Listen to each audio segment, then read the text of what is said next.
Right-click on a personal word that shows a red wavy mark and select Add to Dictionary from the context menu. You can also manually add words to the dictionary. Simply navigate to File, Options, Proofing, then Custom Dictionaries.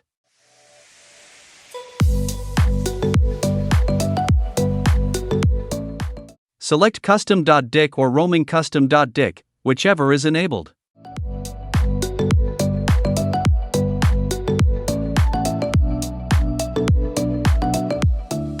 Type the word you want to add in the box at the top of the window, then click on Add.